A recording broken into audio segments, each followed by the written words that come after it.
बेटियों को, धम्म महामातियों को विदेशों में भेजा करते थे भगवान बुद्ध के धम्म को फैलाने के लिए। लेकिन आज बड़ा हमें नाज है और बड़ा फक्र इस बात का है कि जापान का बेटा आज भारतवर्ष में भगवान बुद्ध के संदेशों को बताने आया है। ये हो सकता है भगवान बुद्ध का कर्ज उतर रहा और बहुत ही आभारी हूं।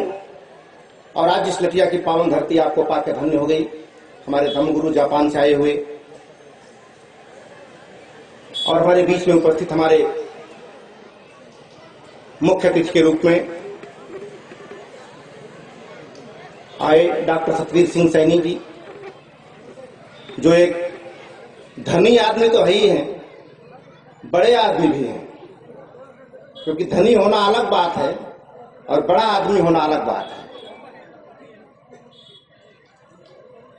जब से हम लोग मिले आपसे तब से तार में तार जुड़ा और आज बड़ा ही हम लोग सौभाग्यशाली हैं जो हमारे बीच आए हैं आज के इस कार्यक्रम के मुख्य अतिथि के रूप में। और मैं चाहता हूं कि आप सभी की तरफ से एक पार मुख्य अतिथि के रूप जोरदार तालियों से सम्मान होना चाहिए।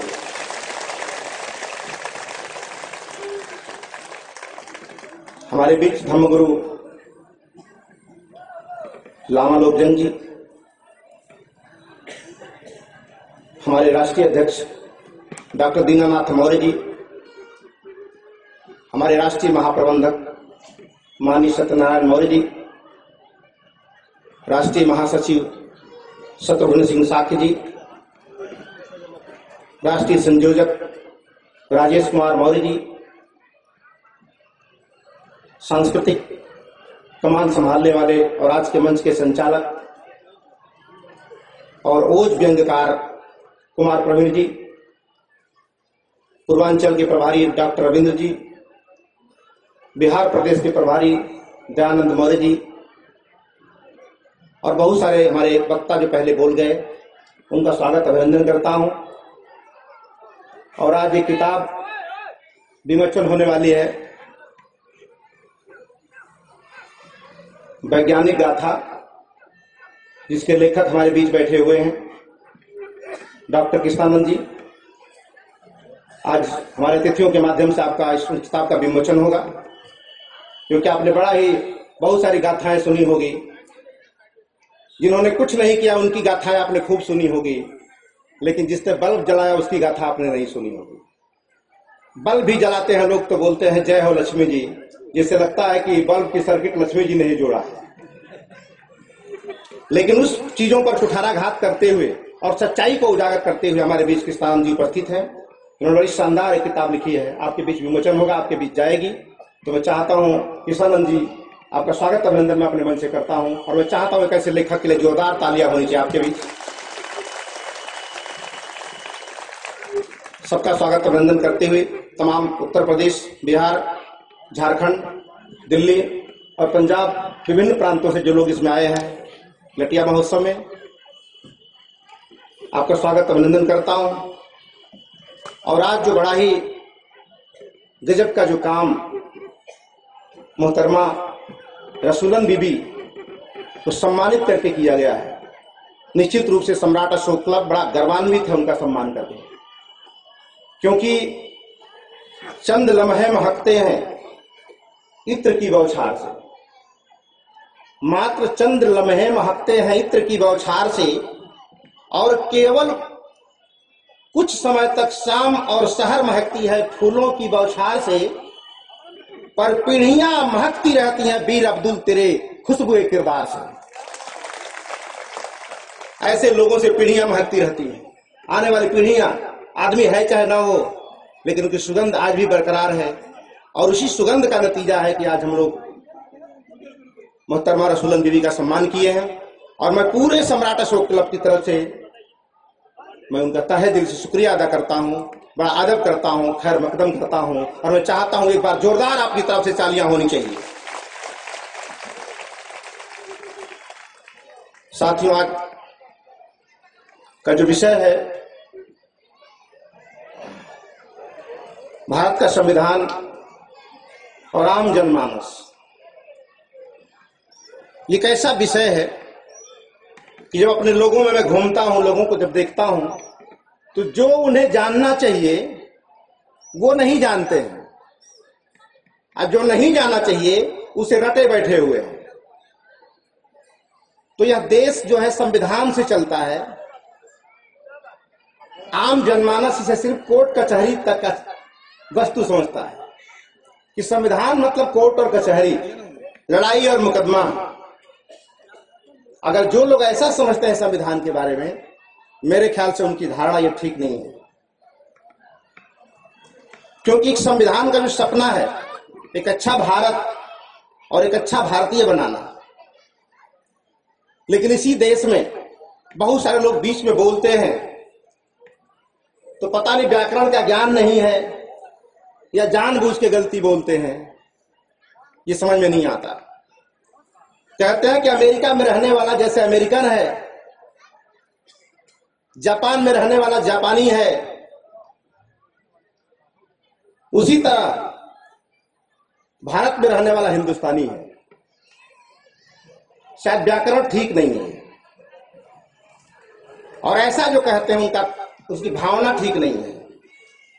इसलिए उन्हें व्याकरण सुधारना पड़ेगा कि अगर अमेरिका में रहने वाला अमेरिकन है, जापान में रहने वाला जापानी है, तो भारत में रहने वाला हिंदुस्तानी नहीं, भारतीय है।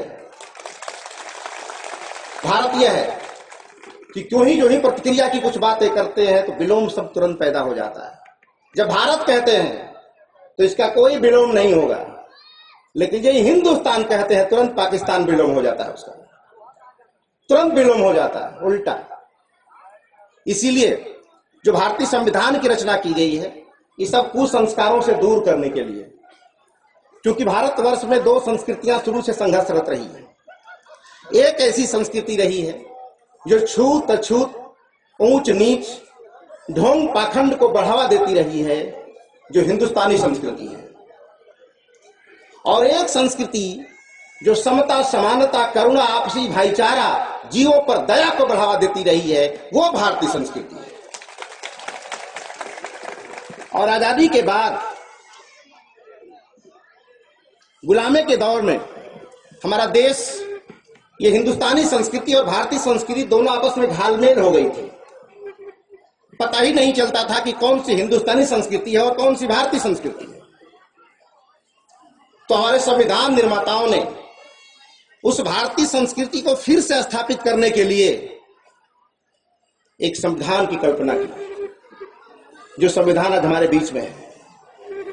और उस संविधान को बनाने में संविधान सभा में बहुत सारी समितियां थी, उसके बहुत सारे अध्यक्ष थे, सबकी अपनी अपनी भूमिकाएं रही संविधान को बनाने में।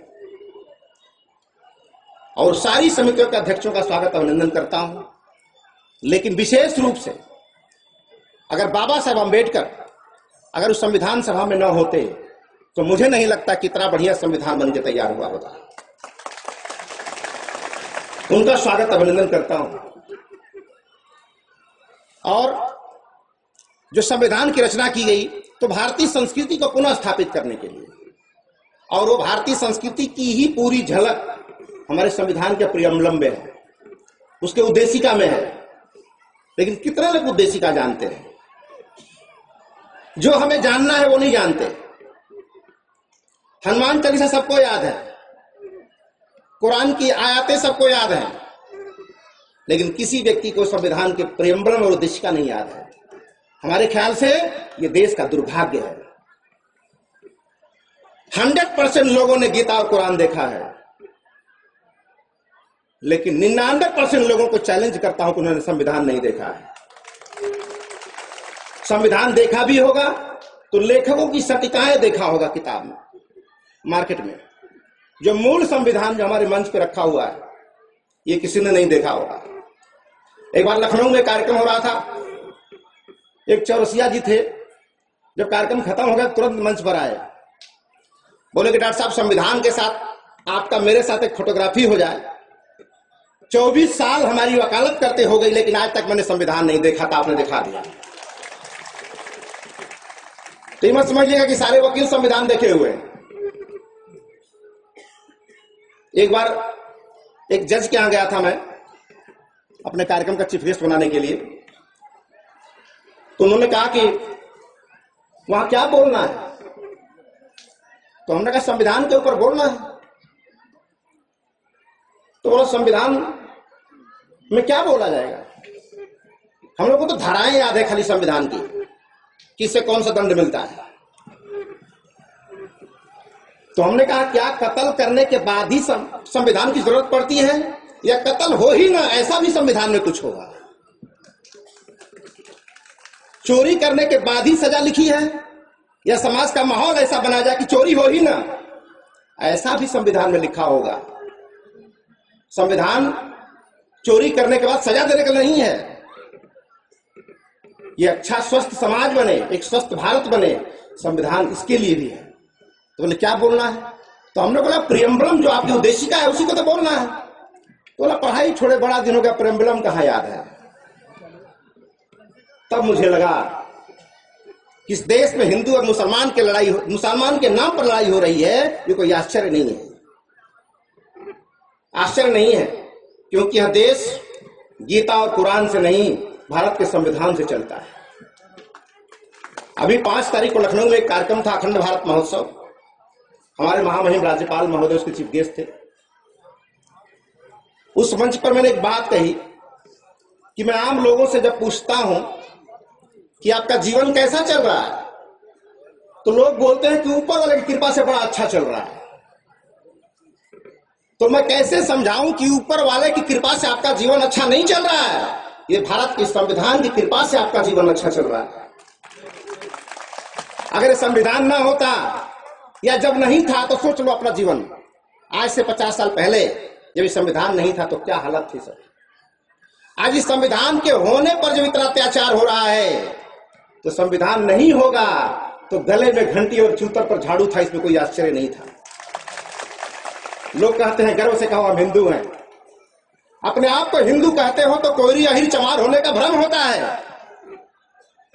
अपने आप को मुसलमान कहते हो शिया और सुन्नी होने का भ्रम होता है, क्योंकि मुसलमान कह देने से काम नहीं चलेगा। सामने वाला भ्रम में है कि शिया है कि सुन्नी है। अपने को हिंदू कहते हो तभी भ्रम रहेगा कि अहिर है कि कोयरी है कि चमार है। लेकिन अपने आप को भारतीय कहते हो तो सारे के सारे भ्रम मिट जाते हैं। ये सारे के सारे भ्रम मिट जाते हैं। और भारतीय संविधान की रचना भारत बनाने के लिए हुआ है, हिंदुस्तान बनाने के लिए नहीं हुआ है, पाकिस्तान बनाने के लिए नहीं हुआ है। तो भारतीय संविधान की जो भावनाएं हैं, आज तक वो भावनाएं भारतीय जनमानस तक नहीं पहुंच पाई हैं। इसलिए भारत का माहौल बिगड़ा बिगड़ा लग रहा है। और आज भी भारतीय संविधान पर अतिक्रमण हो रहा है, अतिक्रमण हो रहा है। अभी पिछले दिनों जौनपुर की घटना है, एक आदमी अपने मकान पर तिरंगा झंडा लगाया था और तिरंगे झंडे के ऊपर अपना झंडा लगाया था, धर्म का भगवा झंडा लगाया था। ऊपर धर्म का झंडा, नीचे तिरंगा झंडा। मैं जौनपुर के साथियों का बधाई देता हूं। आप लोगों ने जाके तुरंत आक्रमण किया उस पर और बताया और एप्लीकेशन दिया, मिले वहां के थानाध्यक्ष को कि ऐसा हो रहा है। तो उन्होंने 1 हफ्ते लगे उस थानाध्यक्ष को इस बात को हटाने में। ऐसा क्यों हुआ? अभी गोपालगंज की घटना है, हमारे अभिषेक साथी बैठे हुए हैं। एक जगह मार्केट में जा रहे थे, पूरी मार्केट में तिरंगा झंडा नीचे और धर्म का झंडा ऊपर लगा था। तुरंत चूंकि जागरूक थे वो, और जाकर तुरंत वहां के थानाध्यक्ष को खबर दिया कि आप यहां ड्यूटी करें और राष्ट्रीय ध्वज का अपमान हो रहा है। वो तुरंत थानाध्यक्ष आया और 15 मिनट के अंदर सारे झंडे हटा दिए और तिरंगा का सम्मान बच गया। तो आप कहीं भी इस तरह के तिरंगे का अपमान होता देखते हैं तो आवाज उठाइए, क्योंकि ये भ्रम में मत रहिएगा कि तिरंगा के विरोधी भारत की सीमा के पार रहते हैं। ये तिरंगा के विरोधी भारत की सीमा के अंदर भी रहते हैं, उनकी भी पहचान करनी है आपको, उनकी भी पहचान करनी है। अभी हमारे पूर्वांचल प्रभारी कह रहे थे 26 जनवरी को 26 जनवरी मनाया जा रहा था, तिरंगा यात्रा निकली थी और तिरंगा बिछा के बैठे थे उसी पर सांसद महोदय। तो ये कैसा है राष्ट्रवाद? तो आज हम सब लोगों को ये सब भ्रम मिटाने की जरूरत है। और जो भारतीय संविधान और आम जनमानस जो विषय है, ये विषय 50 साल 70 साल बाद हो रहा है मंचों का। ये विषय तो जिस दिन संविधान बनकर तैयार हुआ था उसी दिन गांव गांव में जाना चाहिए था। इसीलिए आज संविधान की जो मूल भावना है हमारे देश का कोई व्यक्ति नहीं जानता है। और जब नहीं जानता है तो जो व्यक्ति अपने कर्तव्य और अधिकार को ठीक से नहीं जानता उसको कुछ नहीं मिलने वाला है। आपके दिमाग में भूसा भर दिया गया है। क्यों कोई रोगी मर गया तो किसी के दिमाग में नहीं आता कि डॉक्टर की गलती से मरा या दवा के नहीं रहने से मरा। कहता है क्या करे के ऊपर वैसे ही मरे के लिखा रहता, बेचारा मर गए क्या करें। तो जब ऐसी सोच आपके दिमाग में रहेगी तो क्रांति पैदा नहीं हो सकती। किसान आत्महत्या कर रहा है तो आपके अंदर भूसा भरा गया है, क्या करी बेचारा के वैसे ही आत्महत्या करे के लिखल हम क्या करे। मोदी जी का क्या दोष था, क्या दोष है बेचारे का, उसके पीछे पड़े हो और उसको आत्महत्या करके मरना लिखा है। अब भूखों मर रहा है कि कैसे मर रहा है उसमें सरकार क्या करेगी। ये तो भगवान की इच्छा है कि वो आत्महत्या करके मरेगा। ये भूसा जब तक नहीं निकलेगा दिमाग से तब तक क्रांति पैदा नहीं होगी। एक दिन एक लड़का था, एक डॉक्टरी में बैठा था, बारिश हो रही थी, वो फंस गया था, जा नहीं पा रहा था, बहुत देर तक बारिश होती रही। तो कह रहा है कि लगा तो भगवान जी बरसवा बंद ना करी का ये बैठे रह जाए। तो हमने कहा क्या करते हो बेटा, तो उसने कहा मैं बीएससी करता हूं। तो हमने कहा हाइड्रोजन का 2 अणु और ऑक्सीजन का 1 अणु मिलेगा तो क्या बनेगा। तो बोलता पानी बनेगा। हम बोला कैसे बनेगा जब तक भगवान नहीं चाहेंगे। जब शंकर जी की इच्छा नहीं होगी तो कैसे बनेगा वो, तेरे कहने से बन जाएगा, मिलाने से बन जाएगा। तो बोला ये तो स्कूल में पढ़ाया जाता है, तो पढ़ाने से क्या फायदा जब बारिश रुकने के लिए भगवान का इंतजार कर रहा है। यानी हमारे देश का बच्चा विज्ञान पढ़ता जरूर है लेकिन बुलेट ट्रेन जापान से मंगानी पड़ती है। इसीलिए चंद्र ग्रहण जब लगता है तो उसको सिखाया जाता है। नासा के लोग बताते हैं कि चंद्र ग्रहण क्यों लगता है, तो भारत के लोग उस वैज्ञानिक कारण को नहीं जानते हैं। कहते हैं आज 9 बजे तक चंद्र ग्रहण लगा है, जब तक ग्रहण खत्म नहीं खाई नहीं, खाना नहीं बनेगा। अगर खाना बना है तो नहीं खाऊंगा। अरे भैया चंद्र ग्रहण पूरी दुनिया के लगा है कि खाली भारत के लगा है। जब दुनिया के लिए लोग खा सकते हैं तो भारत के लोग क्यों नहीं खा सकते। आज जब नहीं खाओगे तो बुलेट ट्रेन तो जापान से ही आएगी। विज्ञान से नहीं बनता है जब तक वैज्ञानिक सोच आपकी नहीं होगी। और इसी वैज्ञानिक सोच को हमारे डॉक्टर किशन जी ने अपने किताब में उभारने का प्रयास किया है। तो इसी वैज्ञानिकता को, तो भारतीय संविधान क्या है, वो ढोंग पाखंड नहीं है। भारतीय संविधान में ईश्वर का कोई स्थान नहीं है, जान लीजिए। हिंदू होने के लिए ईश्वर को मानना जरूरी है, मुसलमान होने के लिए अल्लाह में विश्वास करना जरूरी है, लेकिन भारतीय बनने के लिए अल्लाह और ईश्वर में किसी का कोई विश्वास नहीं है, तब भी कोई फर्क पड़ने वाला नहीं है। क्योंकि रोड के बाएं चलना है, ये संविधान की बात है। तो भगवान की पूजा करोगे तब भी बाएं चलना है, नहीं करोगे तब भी बाएं चलना है। तो जब भारतीय संविधान को अपने जीवन में उतारेंगे तब हमारा दिमाग वैज्ञानिक सोच पैदा करेगा, जीवों पर दया पैदा होगी। अब तो हमारे राष्ट्रपति महोदय भी कहने लगे कि भारत का संविधान तो भगवान बुद्ध के विचारों पर आधारित है। और इस संजोग की बात है कि जहां राष्ट्रपति महोदय बैठते हैं उनके सर के ऊपर 5 फीट की भगवान बुद्ध की मूर्ति लगी हुई है। जब ऊपर वाला अपने साथ है तो डरने की क्या बात है, किस बात की बात है। हमारे योगी और मोदी जी भी जब बाहर जाते हैं तो कहते हैं कि भारत की पहचान ही भगवान बुद्ध से है। तो आपको क्या तकलीफ है जब ऊपर वाला बोल दिया तो हमारे पूज्य धर्मगुरु ने कहा कि भगवान बुद्ध का देश है, जापान से आए हैं, कि भगवान बुद्ध का देश है और ये बड़ा गौरव की बात है भारत के लिए। तो भगवान बुद्ध के नाम पर भारत की सरकारें सिर्फ मार्केटिंग करती हैं, उनका कोई उनका विश्वास और आस्था नहीं है। तो आपको इस सब चीजों को भी समझने की जरूरत है। और भारतीय संविधान आम जनमानस में कैसे जाएगा, ये बड़ा मेहनत करने की जरूरत है। आम जनमानस में भारतीय संविधान नहीं पहुंच पाया और पहुंचने से पहले ही समापन की बात भी होने लगी। हम जान ही नहीं पाए संविधान क्या है। आज जो भी अधिकार हमें मिला है वो ऊपर वाले कृपा से नहीं मिला है। कितने भ्रम में आप हम लोग हैं, और ऐसे ही भ्रम में 70 साल गुजार दिया हमने, और अगला 70 साल भी इसी भ्रम में गुजारेंगे तो बड़ा खतरनाक होने वाला है आने वाला समय। इसलिए संविधान के प्रति कोई भ्रम नहीं रहना चाहिए। जो कुछ भी आपके पास अधिकार मिला है या मिल रहा है, यहां तक कि आप पैदा हुए हो, आप पैदा हुआ माना नहीं जाओगे जब तक भारत का संविधान लिख के नहीं देगा। स्कूल में जाते हैं आप एडमिशन के लिए बच्चे का, तो हेडमास्टर बोलते हैं कि डेथ सर्टिफिकेट, बर्थ प्रमाण पत्र लेके आओ। वो बर्थ प्रमाण पत्र कौन लिख के देता है? वो संवैधानिक संस्था लिख के देती है। आप मर गए हैं, आप मरा हुआ तब तक नहीं माने जाएंगे जब तक संविधान लिख के नहीं देगा मरने का प्रमाण पत्र। आज जाइए कचहरी में, मुर्दा संघ चलता है, कितने लोग जिंदा ही हैं और मुर्दा घोषित करके जमीन रजिस्ट्री करा ली गई है। अब वो जिंदा होने के लिए लड़ रहा है कचहरी, अरे मैं जिंदा हूं। तो जब तक संविधान लिख के नहीं देगा वो चलते फिरते रहेंगे, लेकिन जिंदा माने नहीं जाएंगे। तो जीवन जन्म से लेकर मृत्यु तक सारी बातें भारत का संविधान हमारा तय करता है, लेकिन हमारा ध्यान संविधान से हटाकर धर्म पाखंडियों में लगा दिया गया।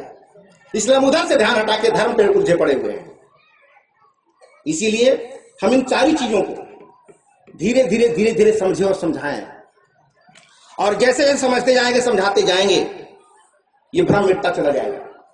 और सम्राट अशोक क्लब राष्ट्रीय प्रतीकों के माध्यम से लोगों में जो राष्ट्रीय भाव पैदा करने का प्रयास कर रहा है। अब धीरे धीरे तिरंगा का सम्मान करना, अशोक स्तंभ का सम्मान करना, भारतीय संविधान का सम्मान करना अब लोग सीखने लगे।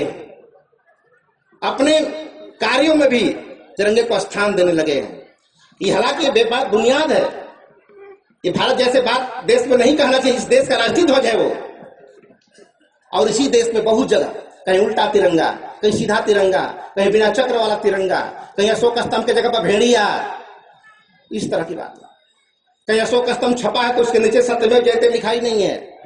अभी ताजी घटना बताऊं, बनारस की है। आयकर विभाग की ऑफिस है, अशोक स्तंभ बना है, नीचे सत्यमेव जयते नहीं लिखा। तो हमने कहा ये गलती कैसे है? तो उन्होंने कहा गलती से मिसप्रिंट हो गया होगा। तो हमने कहा जब किसी मंदिर में जूता पहन के आदमी अब तक नहीं पहुंचा और मस्जिद में बिना जूता पहने नहीं घुस सकते हैं, तो जब वो गलती नहीं होती है तो ये गलती क्यों हो जाती है? इसका मतलब कि हमारे देश में हिंदू मुसलमान होने के संस्कार हैं, लेकिन भारतीय होने का संस्कार नहीं है। भारतीय होने का संस्कार नहीं है। आप त्योहार मनाते हैं, जितनी भीड़ आपको ईद, बकरीद और दशहरा में दिखती है, क्या उतनी भीड़ आपको 26 जनवरी में दिखती है? ये सरकारी त्योहार लोग समझते हैं।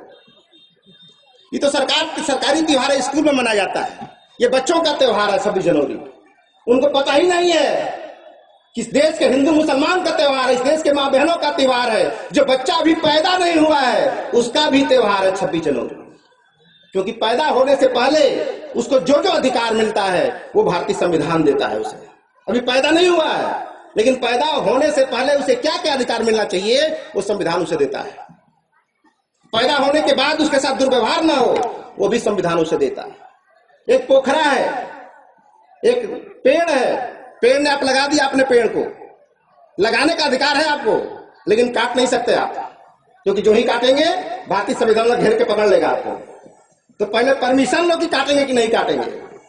तो आपको लगता होगा इस पेड़ का कोई संरक्षक नहीं है, लेकिन उस पेड़ का संरक्षक भी भारत का संविधान है। एक पोखरा भर के आप घर नहीं बना सकते। आपको लगता है इस पोखरा को कौन देखने वाला है? भर के बनाओ, समझ आ जाएगा। जो ही भरोगे तुरंत संवैधानिक संस्था पकड़ेगी और जेल भेज देती है। तो आपको लगता है इस पोखरे का कोई संरक्षक नहीं है, तो इस पोखरे का संरक्षक भी भारतीय संविधान है।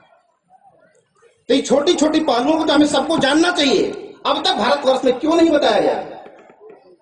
ये हर देश के नागरिकों को बताने की जरूरत है। और मुझे सम्राट अशोक क्लब पर नाज है, अपने कार्यकर्ताओं पर नाज है, जो इस देश को राष्ट्रीयता और भारतीयता का पाठ पढ़ाने गली गली निकल गए हैं।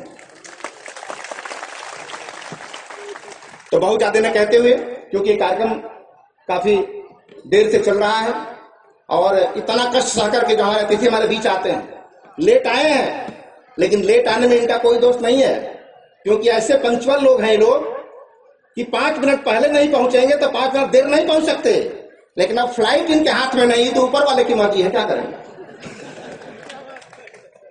ये ऊपर वाले की मर्जी है। कुछ भंते जी बैठे हैं जापान से। जापान में ट्रेन 30 सेकंड लेट हो गई थी, ड्राइवर ने आत्महत्या कर लिया था। 30 सेकंड लेट हो गई थी जापान में ट्रेन, आत्महत्या कर लिया कि जवाब क्या दूंगा? यहां तो ट्रेन कैंसिल हो जाती, कोई पूछने वाला नहीं है, क्योंकि ऊपर वाला है सब करने वाला। हाँ, इस देश के युवा रोजगार खोज रहे हैं सरकार से। अरे जब ऊपर वाला आपके किस्मत में रोजगार लिखा ही नहीं तो क्या करेंगे मोदी जी? क्या करेंगे? ऊबड़ खाबड़ रोड पर चलना आपकी किस्मत में लिखा है तो सरकार क्या करेगी? ऐसे ही ऊबड़ खाबड़ में रोड में चलो और ये मान के चलते रहो कि यही मेरी किस्मत पे रोड लिखी है। जब तक ये भूसा दिमाग से नहीं निकलेगा तब तक देश में क्रांति नहीं हो सकती। जिसका ऊपर वाले पर भरोसा हो गया उसका खुद से भरोसा उसी दिन समाप्त हो जाता है। इसलिए भगवान बुद्ध ने ऊपर वाले पर भरोसा हटा करके और कहा कि अत्त दीपो, अपना दीपक स्वयं बनो। और अपना दीपक जब स्वयं बनोगे तो जितना तेल डालोगे उतना दिया जलेगा, तेल खत्म, दिया खत्म। वैसे ही है।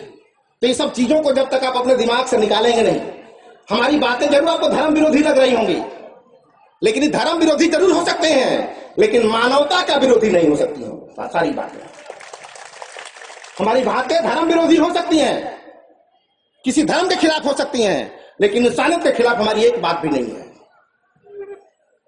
इसलिए आप इंसान होकर सोचिए, कोई धार्मिक होकर मत सोचिए, हिंदू मुसलमान होकर मत सोचिए, आप एक अच्छा भारतीय होकर सोचिए। एक अच्छा भारतीय होना ही एक अच्छा इंसान होना है। और भगवान बुद्ध ने 5 सील जो दिया हम लोगों को, ये 5 सील कोई पूजा पाठ करेगा नहीं दिया है, वो 5 मनुष्य के उत्तम आचरण है। गलतियां हम लोगों से भी होती हैं, हम भगवान बुद्ध के वंशज हैं, हम उनके भगवान बुद्ध नहीं है। भगवान बुद्ध होते तो उनसे गलती नहीं हो सकती थी, लेकिन हम लोग भगवान बुद्ध के वंशज हैं तो गलतियां हो सकती हैं। आज जिस दिन गलती होना बंद हो गई उसी दिन बुद्धत्व की प्राप्ति हो गई, उसी दिन बुद्धत्व की प्राप्ति हो जाती है। भगवान बुद्ध से लोगों ने पूछा कि आप जब कपिल वस्तु से चले थे तो बोध गया में क्या मिला आपको, क्या पाया आपने? तो भगवान बुद्ध ने कहा कि मैं पाया क्या? जो कुछ मेरे पास था वो भी खो दिया मैंने। क्या खोया आपने? बड़ा तृष्णा खो दी हमने, मोह खो दिया हमने, लालच खो दी हमने, और ये सारे सब कुछ खोने के बाद जो बचा वही बुद्धत्व है, वही बुद्धत्व, वही ज्ञान है। तो बीमारी बाहर से आती है लेकिन स्वास्थ्य अंदर से आता है। स्वास्थ्य ऑलरेडी आदमी के अंदर होता है, वो मंगाया नहीं जाता कहीं से, रोग हट जाता है, वही हेल्थ है, वही स्वास्थ्य है। तो ये जो भारत का संविधान है वो बड़ा करीब से लोक कल्याणकारी सिद्धांतों को छूता है। भूल गए लोग भारतीय संविधान का क्या उद्देश्य है? हिंदू राष्ट्र बनाना, मुस्लिम राष्ट्र बनाना? भारतीय संविधान के पहले ही लिखा गया है लोक कल्याणकारी राज्य की स्थापना, वेलफेयर स्टेट की स्थापना। तो जो उस गद्दियों पर बैठे हैं क्या वेलफेयर स्टेट की स्थापना की बात कर रहे हैं? कोई हिंदू की बात करता है, कोई मुसलमान की बात कर रहा है, और ये बात करने वाले लोग कभी वेलफेयर स्टेट की स्थापना नहीं कर सकते। वेलफेयर रिलीजन की स्थापना कर सकते हैं लेकिन वेलफेयर स्टेट की स्थापना नहीं कर सकते। इसलिए भारतीय संविधान को सब लोग पढ़ें। इस देश में हजारों लोग हैं और हर व्यक्ति संविधान से चलता है, लेकिन किसी भी व्यक्ति के घर में भारत का संविधान नहीं है। जब नहीं है तो हमारी हालत वही है कि परीक्षा हमें फिजिक्स की देनी है और तैयारी हम अंग्रेजी की कर रहे हैं। हमें बनना है भारतीय और कट्टर हिंदू और कट्टर मुसलमान होने की तैयारी कर रहे हैं हम। जब ये दोनों कट्टर हो जाएंगे तो फिर वैसा ही माहौल बनेगा जो देश में है। इसलिए आप लोग भारतीय संविधान को अपने दिल में उतारें, उसको समझने का प्रयास करें, जो आपके कर्तव्य और अधिकार दोनों की बोध कराता है। किसी व्यक्ति को अगर अधिकार मिलना चाहिए तो उसके कर्तव्य भी होना चाहिए। अगर कर्तव्य के बगैर अधिकार दिया जाए तो खतरनाक हो जाता है, वो खतरनाक हो जाता है। इसलिए कर्तव्य और अधिकार दोनों साथ साथ चलते हैं, दंड और पुरस्कार दोनों साथ साथ चलते हैं। सिर्फ पुरस्कार देंगे तो दंड नहीं देंगे तो पुरस्कार पाने लायक बनेगा ही नहीं, क्योंकि पुरस्कार पाने के लिए आदमी तरासा जाता है, उसको ठोका जाता है, सोहराया जाता है, पॉलिश किया जाता है, सब कुछ होता है। तो इन सारी बातों को ध्यान में रखते हुए इस लटिया महोत्सव के माध्यम से जो दूर दूर से आप लोग आए हुए हैं, आपसे करबद्ध निवेदन करता हूं कि आप जहां से भी आए हैं आप वहां जाइए और एक भारतीय संविधान का समाज बनाने का प्रयास करिए। भारतीय संविधान का समाज बनाइए और राष्ट्रीय प्रतीकों की जो भावनाएं हैं उस भावनाओं को लोगों में परोसिए। लेट हो गया है, आगे खेती आगे आगे, पाछे खेती पाछे पाछे। जब आपने खेती पीछे शुरू की है तो रिजल्ट थोड़ा पीछे आएगा। जिन लोगों ने आगे खेती कर ली उनका रिजल्ट आ गया। तो आप एक तरफ ताकत ढोंग पखंड फैलाने वाली है और एक तरफ समता, करुणा और वैज्ञानिक दृष्टिकोण पैदा करने वाली है। लड़ाई एक तरफ श्रवण संस्कृति की है और दूसरी तरफ भ्रामक संस्कृति है जो भ्रम फैलाती है। तो भ्रम से बचने के लिए आपको संविधान के सहारे, भगवान बुद्ध के तीक्ष्ण विचारों के सहारे उसका भेदन करिए, पोस्टमार्टम करिए। और पोस्टमार्टम करते करते करते करते जब फाइनल फैक्ट पर पहुंच जाएंगे तो जो तथ्य से अवगत हो जाता है उसी को तथागत कहा जाता है। जो फाइनल फैक्ट से जो अवगत हो गया वही तथागत है। तथागत कोई नाम नहीं है, बुद्ध कोई नाम नहीं है। बुद्धं शरणं गच्छामि का मतलब ऐसा नहीं कि बुद्ध की शरण में जाना है या सिद्धार्थ की शरण में जाना है। बहुत सारे बुद्ध से पहले बुद्ध हुए और बहुत सारे बुद्ध के बाद भी बुद्ध हुए और आज भी बहुत सारे बुद्ध हैं। इसलिए भगवान बुद्ध कहते हैं कि ये च बुद्धा अतीता च ये च बुद्धा अनागता पच्चुपन्ना च ये बुद्धा अहम बंदामि शब्दता। भगवान बुद्ध खुद स्वीकार कर रहे हैं कि ये च बुद्धा अतीता च, यानी जो बुद्ध अतीत में हो चुके हैं उनका भी नमन करता हूं। ये च बुद्धा अनागता, जो आने वाले हैं उनका भी नमन करता हूं। पच्चुपन्ना, जो आज मौजूद हैं उनका नमन करता हूं। तो बुद्ध कोई पहले बुद्ध हैं ना आखिरी बुद्ध हैं। बुद्ध एक डिग्री है, एक नाम है, उस ज्ञान का नाम है, व्यक्ति का नाम बुद्ध नहीं है। डॉक्टर किसी व्यक्ति का नाम नहीं है, डॉक्टर उस डिग्री का नाम है जिसको उसने प्राप्त किया है। तो बीमारी आएगी तो कहां जाएंगे? डॉक्टर शरणं गच्छामि, किसी व्यक्ति के सामने नहीं जाते। उस डॉक्टर के अगर पता चले कि डॉक्टर नहीं है तो कौन जाएगा उसके यहाँ? उसी तरह पता चले किसी व्यक्ति को ज्ञान नहीं है तो कौन उसके पास जाएगा?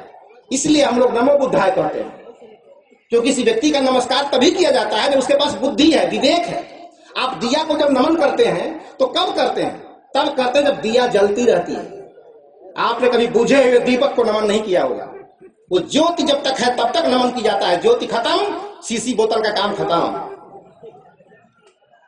तो उसी तरह आपके पास जब तक ज्ञान है तो आपके ज्ञान का लोग नमन करते हैं, बुद्धि का नमन करते हैं। और जब बुद्धि ज्ञान खत्म, कौन नमन करता है? पागलों का। तो भगवान बुद्ध को समझे कोई धर्म नहीं है।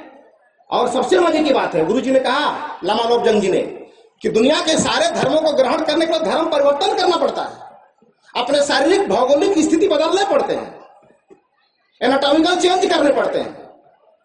लेकिन भगवान बुद्ध के धर्म को ग्रहण करने के लिए किसी धर्म परिवर्तन की जरूरत नहीं, सिर्फ आचरण को बदल दो, भगवान बुद्ध के अनुयायी हो जाओगे। आचरण बदल देना है। इन सारी बातों तो सब लोग प्रयास कर रहे हैं, आप भी प्रयास करें। और भगवान बुद्ध का जो धर्म है वो प्रवचन करने का धर्म नहीं है कि मैं बड़ा अच्छा बोल रहा हूं, मेरी तारीफ करोगे तो आपका कल्याण हो जाएगा। कुछ नहीं होने वाला है।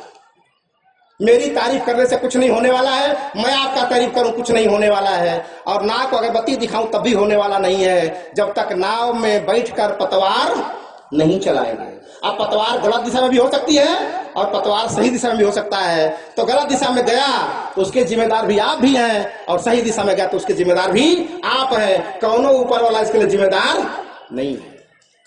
जब तक ये भूसा दिमाग से निकलेगा नहीं तब तक ये क्रांति देश में होने वाली नहीं है।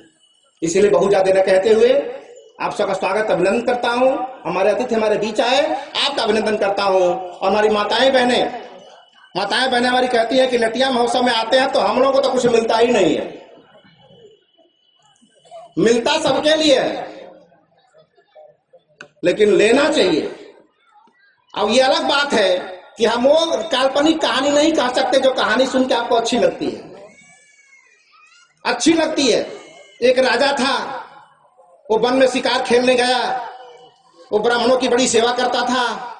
जो औरत मन से पूजा पाठ करेगी और उचित दान पुण्य करके विदा करेगी, उसके अभीष्ट कार्य की सिद्धि हो जाएगी। अब इनकी सिद्धि हो चाहे ना हो, लेकिन उसकी सिद्धि तो हो गई, जो कथा लिखा है। हम ये नहीं कर सकते, ये सब ढोंग पाखंड हम नहीं कर सकते। अगर आपको ढोंग पाखंड पसंद है तो लटिया महोत्सव में ढोंग पाखंड नहीं बिकता है। यहाँ वैज्ञानिक दृष्टिकोण बिकता है, सोचने समझने की क्षमता बिकती है। यहाँ सावित्रीबाई फुले का विचार बिकता है, सावित्रीबाई फुले का विचार बिकता है। अब जो सावित्रीबाई फुले का नाम ही नहीं जानता उसको क्या मतलब है, उसका पढ़ने लिखने का क्या मतलब है? तो आप लोग उसके बारे में जाने समझें और लटिया महोत्सव में हर साल भारी संख्या में आए और आकर के इस कार्यक्रम को, क्योंकि सम्राट ये लटिया महोत्सव एक बड़ी पूंजी है और पूंजी एक निधि है। इस पूंजी को जितना संभाल के रखेंगे, आने वाले समय में इस जगह का नाम, हमारे पूज्य जापान से आए हैं, कल जाएंगे तो बोलेंगे लटिया महोत्सव में गया था। इसका मतलब यहां से खाली हाथ नहीं जाने वाले हैं, आपका संदेश लेकर जापान जाने वाले हैं। तो जाने वाले वर्ग के वहां भगवान बुद्ध के अनुयायी क्या कर रहे हैं, सम्राट अशोक के अनुयायी क्या कर रहे हैं, ये बताने के लिए आए हैं। और हम सबका सौभाग्य है कि हमको जापान जाने की जरूरत नहीं। लोग तो जापान जा रहे हैं टेक्नोलॉजी लाने के लिए, हमारे यहाँ जापान खुदे आ गए यहाँ लेने के लिए। लोग टेक्नोलॉजी लेने के लिए जापान जा रहे हैं और हमारी टेक्नोलॉजी वापस करने के लिए जापान से खुदे आगे जाने की जरूरत नहीं है, क्योंकि गुरु चेला के पास नहीं जाता, चेला हमेशा गुरु के पास आता है। इसलिए बड़ा फक्र है कि भगवान बुद्ध के वंशज हैं, भगवान बुद्ध का यह देश है। वसुधैव कुटुंबकम भगवान बुद्ध की धरती जननी है। अशोक ने भगवान वसुधैव कुटुंबकम का जन्म दिया है। बहुत सारे लोग कहते हैं कि भगवान तो वसुधैव कुटुंबकम वाले देश से आए हैं। वसुधैव कुटुंबकम वाले देश कहने से नहीं चलता है। जिन लोगों ने अपने ही भाइयों को छूत अछूत बना दिया, अपने ही भाई को डम और चमार बना दिया, उसी को नहीं छूता है, तो जो अपने ही भाई को छूने से इनकार कर दिया, वो पूरी वसुधा को परिवार कैसे बना सकता है? पूरी वसुधा को परिवार तो सम्राट अशोक ने बनाया, भगवान बुद्ध ने बनाया। आज उसी संदेशों की देन है जो आज हमारे पूज्य भिक्षु हमारे बीच आए हुए हैं। ये पूर्वजों का, आपकी काबिलियत नहीं है, ये उनकी कमाई है। अब आप अपने आप सिद्ध करो इनके सामने कि आप गोल्ड हो कि रोल गोल्ड हो, नहीं तो गलती से ही रोल गोल्ड समझ लेंगे तो बात बिगड़ जाएगी। तो अपने आप को उस तरह के बनने का प्रयास करें। और भगवान बुद्ध का विचार ये प्रवचन की सामग्री नहीं है भैया, A+B का होल स्क्वायर है। मान रखोगे तो उत्तर आएगा, और मान रखोगे तो उत्तर नहीं आएगा। रटने से कोई फायदा होने वाला नहीं है। इन्हीं चंद बातों के साथ अपनी माताओं बहनों का सम्मान करते हुए और अपने सारे कार्यकर्ताओं का, जो विभिन्न क्षेत्रों में जाकर जिला जिला घूम के इस ठंडे के कोहरे में, जहां लोग रजाई में सो रहे थे, वहां हमारे सारे कार्यकर्ता घूम के लटिया का प्रचार और चंदा का कलेक्शन कर रहे थे। क्योंकि पूरा का पूरा कार्यक्रम आपके सहयोग से होता है, आपके रुपये पैसे सहयोग से होता है। और आपने जो सहयोग दिया अपने अपने क्षेत्रों में, और जिन जिन लोगों ने सहयोग करने में मदद की, उन सारे कार्यकर्ताओं का अभिनंदन करता हूं, स्वागत करता हूं। और अभिनंदन करते अपने अतिथियों का सम्मान करते हुए अपनी वाणी को यही विराम देता हूं। जय भारत।